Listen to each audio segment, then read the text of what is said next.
नमस्कार, मी तुषार शेटे।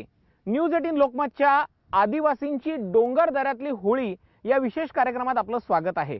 आजच्या कार्यक्रमामध्ये आपण जाणून घेणार आहोत नंदुरबार जिल्ह्यातल्या आदिवासी समाजाच्या होळीविषयी, त्यांच्या रूढी परंपरांविषयी।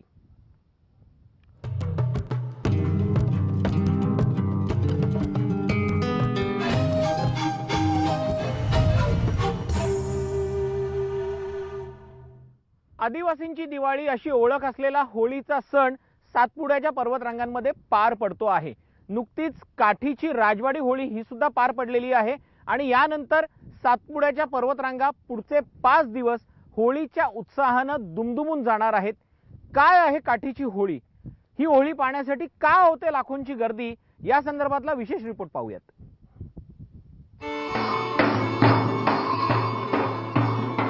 सातपुड्यात होळीचा उत्साह। नंदुरबार मध्ये साजरी झाली काठीची होळी। लाखो आदिवासी बांधवांची उपस्थिती। पुढचे 5 दिवस सुरू राहणार होळीची धूम।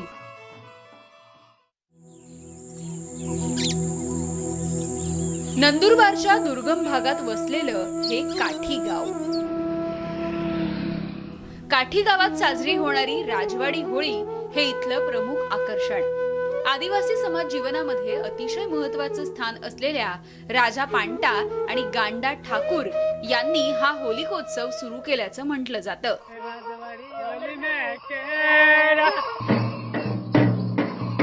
1246 पासून सुरू झालेला हा होलिकोत्सव काठी संस्थानाचे वंशज महेंद्रसिंग पाडवी यांनी आजही 21व्या शतकातही कायम ठेवलाय।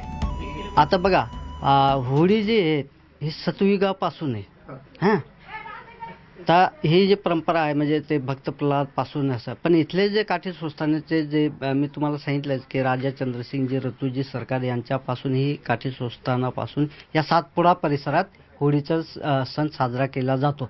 आता हे त्याचे एवढंच म्हणजे जबरदस्त नियम आहेत या होळीचं। थोडंसं फार आपण जे पालनी असते नित्य नियम, थोडंफार चुकलं म्हणजे लगेच दंड भेटतो।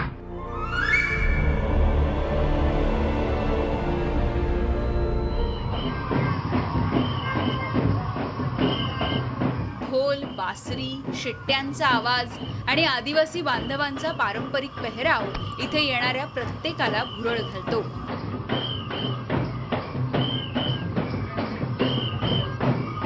काठीमध्ये फक्त पंचक्रोशीतूनच नाही तर आजूबाजूच्या राज्यातूनही पर्यटक आणि भाविक येत असतात। शेजारच्या गुजरात राज्यातल्या आदिवासींच्या रूढी परंपरा या नंदुरबार मधल्या आदिवासी बांधवांपेक्षा काहीशा वेगळ्या आहेत। तरीही ते फक्त काठीच्या होळीचं दर्शन घेण्यासाठी आणि नाचण्यासाठी इथल्या परंपरेशी एकरूप होऊन जातात। गुजरात से आते हैं।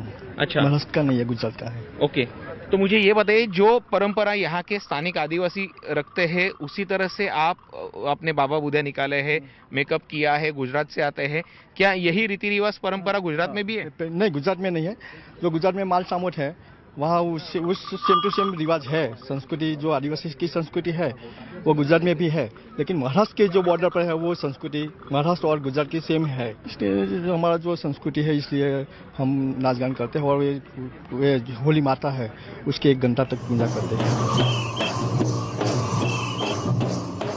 साजरी करताना आदिवासी समाज महिला, पुरुष किंवा गरीब श्रीमंत असा भेद करत नाही आणि म्हणूनच इथल्या स्थानिक आदिवासींसोबत नाशिक विभागाचे विशेष पोलीस महानिरीक्षक डॉक्टर बीजी शेखर पाटील यांनी आपल्या परिवारासोबत तर जिल्हा परिषदेचे मुख्य कार्यकारी अधिकारी रघुनाथ गावडे आणि पोलीस अधीक्षक PR पाटील यांनी सुद्धा ठेका धरला।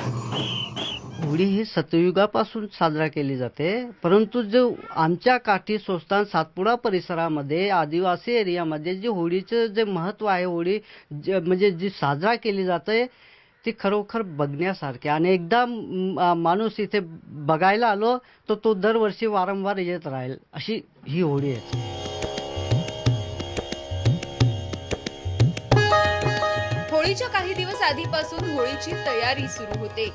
नाचण्यापूर्वी इथले आदिवासी बांधव अंगावरती बाबा बुध्या रंगवून घेतात। होळी पेटवल्यानंतर होळीचा बांबू कुठल्या दिशेला पडतो त्यावरती आदिवासी बांधव पुढच्या वर्षाचे आडाखे बांधतात।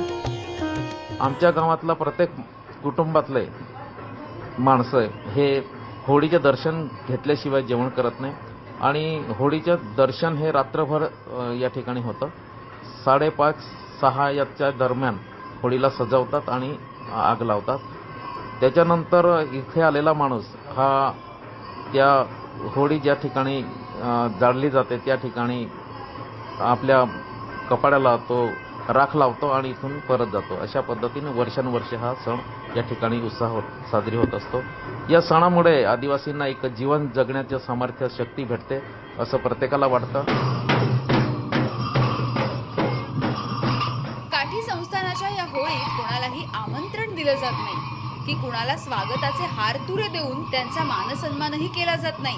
मात्र तरीही लाखोंच्या संख्येने आदिवासी बांधव इथे येतात आणि रात्रभर बेधुंद होऊन या होळीचा आनंद साजरा करतात। काठीतली सुप्रसिद्ध राजवाडी होळी अखेरीस संपन्न झालेली आहे। नागरिकांनी उत्साहात ही होळी खेळलेली आहे, होळीची मनोभावे पूजा केलेली आहे आणि सगळ्यात महत्त्वाचं म्हणजे होळीचा दांडा हा पूर्व दिशेला पडल्यामुळे तो आदिवासी समाजासाठी शुभशकुनच ठरलेला आहे। नंदुरबारहून कॅमेरा पर्सन हेमंत बागुलसह तुषार शेटे, न्यूज 18 लोकमत। कोरोनाचे निर्बंध कमी झाल्यानंतर यंदाची होळी दणक्यात साजरी होईल असा अंदाज वर्तवला जात होता आणि झालं सुद्धा तसं। दरवर्षी 4 वाजेपर्यंत जी होळी पेटली जाते ती यंदा 8 वाजेपर्यंत खेळली गेली। सुरुवातीच्या वर्षी होळीचा बांबू पडताना झालेला अपशकुन, त्यानंतर आलेलं कोरोनाचं संकट, यामुळे यंदाच्या होळीतला बांबू हा नेमक्या कोणत्या दिशेला पडतो याकडे आदिवासी समाजाचं लक्ष लागलेलं होतं आणि त्यामुळे ज्या वेळेला ही होळी पेटवली गेली आणि नंतर बांबू ज्या वेळेला पूर्व दिशेला पडला त्यावेळेला इथल्या आदिवासी बांधवांनी एकच जल्लोष केला। काय आहे त्याच्या मागचं कारण जाणून घेऊयात।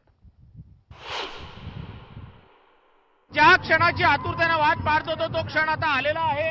होळी पेटवलेली आहे आणि आता होळी पेटवल्यानंतर हा बांबू कोणत्या दिशेला पडतो यावरती पुढच्या वर्षाचं भवितव्य असणार आहे।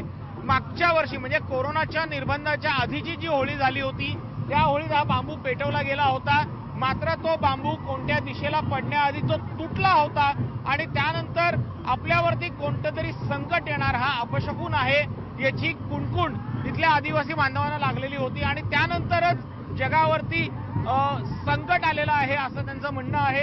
आता हा बांबू पेटलेला आहे, होळी पेटलेली आहे आणि ज्या क्षणाची आपण आतुरतेने वाट बघत होतो तो क्षण आता आलेला आहे आणि यानंतर पुढच्या काही मिनिटांमध्ये हे स्पष्ट होणार आहे की आता हा होळीचा सण आणि येणारं पुढचं वर्ष हे आदिवासी बांधवांसाठी, महाराष्ट्रासाठी आणि पर्यायानं देशासाठी कशा पद्धतीनं असतं। आपण पाहिलं की बांबू जो सजवलेला होता तो हिरव्या पानांनी सजवलेला होता।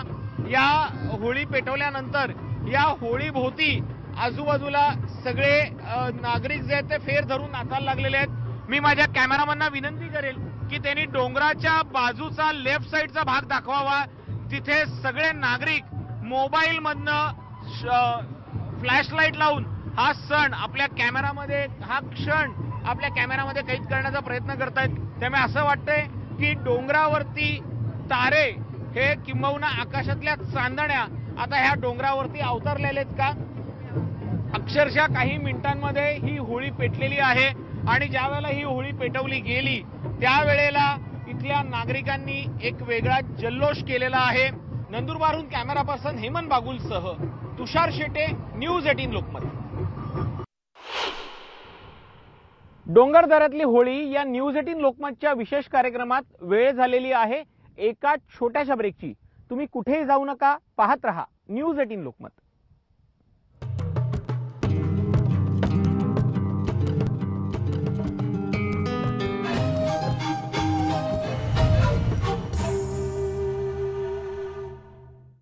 राज्यात दिवसेंदिवस महिला अत्याचारांच्या घटनांमध्ये वाढ होते आहे, मात्र दुसरीकडे मागासलेले, अशिक्षित असा शिक्का ज्यांच्यावरती लागलेला आहे तो आदिवासी समाज मात्र महिलांप्रती आदर व्यक्त करताना दिसतोय आणि होळीमध्ये हा आदर तर आणखी वाढतो। आदिवासी समाजामध्ये अशी कोणती प्रथा आहे ज्यामध्ये पुरुष हे महिलांचे कपडे घालतात, गावभर मिरवतात, नाचतात, गातात. इतकंच काय तर ते महिलांच्याच कपड्यांमध्ये 5 दिवस झोपतात. जाणून घेऊया या प्रथेविषयी या रिपोर्टमधनं. आदिवासी समाजाची अनोखी प्रथा. पुरुष परिधान करतात महिलांची वस्त्र.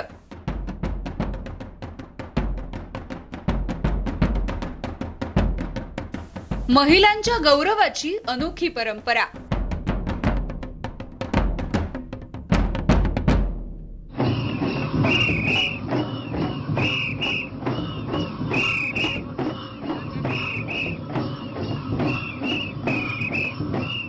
शिट्ट्या, ढोल आणि पारंपरिक वाद्यांच्या ठेक्यावर देहभान विसरून जाणारे आदिवासी बांधव हे काठीच्या होळीचं प्रमुख आकर्षण.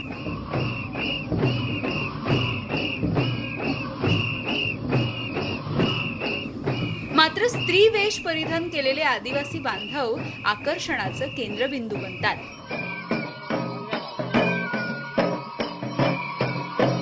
कोकणातले सोंगाडे किंवा तमाशातल्या नाचांनी करमणुकीसाठी स्त्री वेश परिधान करणं यात काही अप्रूप नाही. मात्र नंदुरबार मधल्या आदिवासींनी असा पेहराव करणं हे आश्चर्यचकित करणारं जरी असलं तरी त्यामागे पूर्वापार चालत आलेल्या रूढी परंपरा हे महत्वाचं कारण आहे. या होळीत शेकडो पुरुष मंडळी स्त्री वेश परिधान करून, शृंगार करून ढोल बासरीच्या आवाजावरती थिरकतात. कोणी महिलेचा, कोणी मुलीचा तर कोणी वृद्धेचा पेहराव करून होळीच्या नृत्यामध्ये सहभागी होत महिलांप्रती सन्मान व्यक्त करतात. आश्चर्याची गोष्ट म्हणजे हा पेहराव फक्त एका दिवसासाठी नसतो तर होळी संपेपर्यंत म्हणजे 5 दिवसांसाठी असतो. पुढचे 5ही दिवस पुरुष मंडळी या स्त्री वेशात वावरतात, जेवतात, झोपतात सुद्धा. हे आमच्या कुलदेवताचे असते, ते आमच्या बडवा असं सांगते ना, त्याने आम्हाला हे प्रवास घातलं की आम्हाला चांगलं नाही लागत होतं म्हणून हे त्याने दानापुडी काय केलं तेव्हा आम्हाला चांगलं वाटत म्हणून आम्ही घाललो आहे कपडे. आता हे 5 दिवस घालणार की किती दिवस? 5 दिवस घालणार. कारण काय आहे की म्हणताय आमचा असं की आमचा काय बी झालं, काय कोसळलं, काय काम केलं असेल ना ते सगळं आम्हाला करावं लागतं असं म्हणताय आमचा सगळं हे आहे.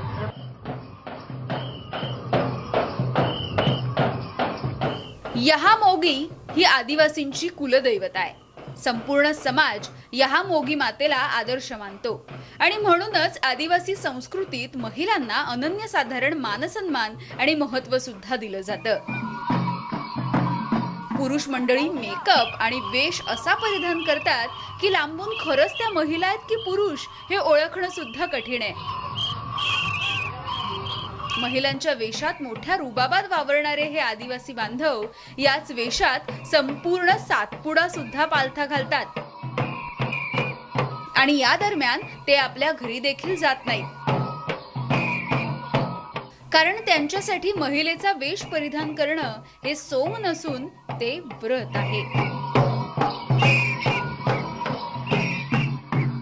जो आपला जो पेहराव आहे, ज्यांची ज्या पद्धतीने मानता असेल, ज्याच्या मानत्यामध्ये मोरखे असेल तर मोरख्याला त्याच्या कमरेला घुंगरू बांधावे लागतात आणि त्याच्या डोक्यावर मोरफिसाचा टोप असतो, त्याला मोरखे म्हणतात. आणि दुसरा जो असतो ज्याच्या कमरेमध्ये दुधडे आणि भोपळे बांधलेले असतात, गळ्यामध्ये जे माळा असतात उंबराच्या आणि डोक्यावर जो टोप असतो बांबूने बनवलेला त्याला बावा किंवा बुद्या म्हणतात. आणि तो तिसरा जो प्रकार असतो की पुरुषच असतो पण तो घागरा घालून आणि हातामध्ये सूप म्हणजे बाईचा पेहराव करतो, त्याला ढाणका डोकं म्हणतात.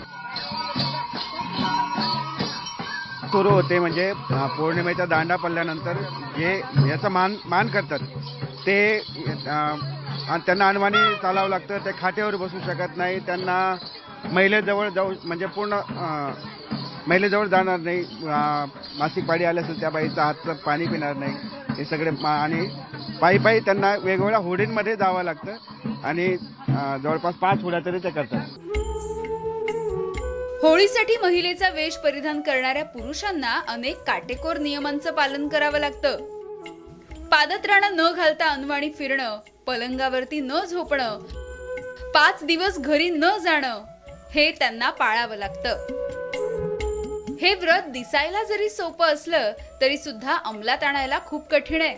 तरी सुद्धा आपली देवी यहामोगी आणि त्याच देवीचं रूप असलेल्या आपल्या आजूबाजूला असलेल्या महिला यांचा सन्मान करण्यासाठी स्थानिक आदिवासी बांधव हे व्रत आनंदाने स्वीकारतात आणि पूर्णही करतात.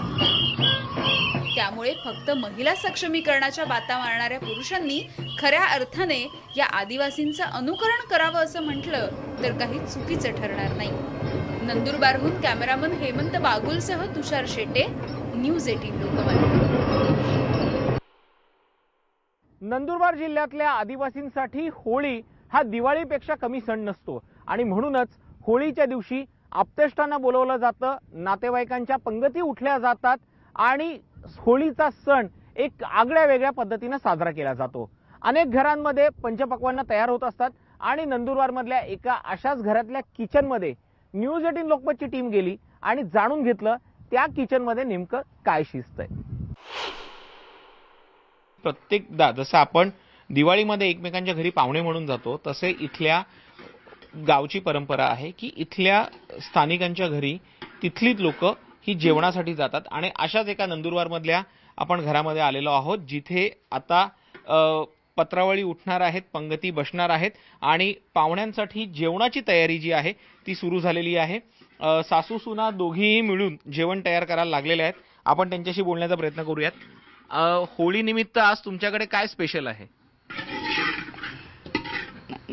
भाकरी बनवली आहे, हां पोळ्या बनवल्या आहे, हां चिकन बनवलं आहे. अच्छा. मुळातच या आजीबाई ज्या आहेत किंवा सासूबाई ज्या आहेत त्या भिलोरी भाषेत बोलतात, त्यांना मराठी फार बोलता येत नाही. आपण त्यांच्या सुनेशी संवाद साधण्याचा प्रयत्न करूया.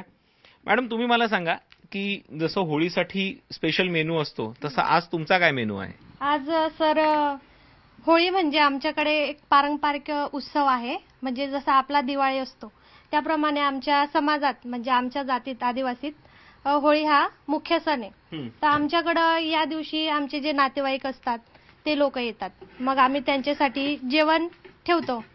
तर त्यासाठी आज आम्ही जे जेवण बनवलंय म्हणजे आमच्याकडे पद्धत आहे की पाहुणचार जो करतो आपण पाहुण्यांचा तो आम्ही नॉनव्हेज वगैरे बनवतो. नॉनव्हेज म्हणजे मटण झालं, चिकन झालं, हा प्रकार आमच्याकडे असतो. तर आम्ही होळीच्या दिवशीही हाच प्रकार बनवतो. अच्छा. साधारण किती पाहुणे येतात, किती पंगती उठतात आणि काय काय तयारी केली जाते? कारण की चुलीवरचं जेवण तर दिसतच आहे, मात्र त्याचसोबत मातीच्या भांड्यातलं जेवण सुद्धा दिसतंय. सर, मातीच्या भांड्यातलं जेवणाचं वैशिष्ट्य म्हणजे ते एक चविष्ट असतं, त्यामुळे आम्ही स्वयंपाक यातच करतो. आणि म्हणजे आता जे नातेवाईक येतील त्यांच्यासाठी म्हणजे जवळजवळ आमच्याकडे 200-300 लोक जास्त येतील. म्हणजे जे रिलेटिव्ह आहेत ते किंवा ओळखीचे खेडोपाडी जे शेजारी पाजारी आहेत ते लोक येतील जेवायला. त्यांच्यासाठी आम्ही भरपूर प्रमाणात जेवण बनवतो. बरोबर आहे. तर आपण पाहिलं की इथल्या महिलांनी कशा पद्धतीनं पाहुणचाराची सोय केलेली आहे. येणाऱ्या पाहुण्यांसाठी त्या स्वतः जेवण बनवता आहेत आणि त्याचबरोबर साग्र संगीतपणे जेवणाची तयारी चाललेली आहे. मात्र त्याचबरोबर पारंपरिक पोशाख सुद्धा त्यांनी परिधान केलेला आहे आणि आपल्याकडे येणाऱ्या पाहुण्यांना तृप्त करणं हेच त्यांचं उद्दिष्ट आहे. नंदुरबारहून कॅमेरा पर्सन रवीसह तुषार शेटे, न्यूज 18 लोकमत,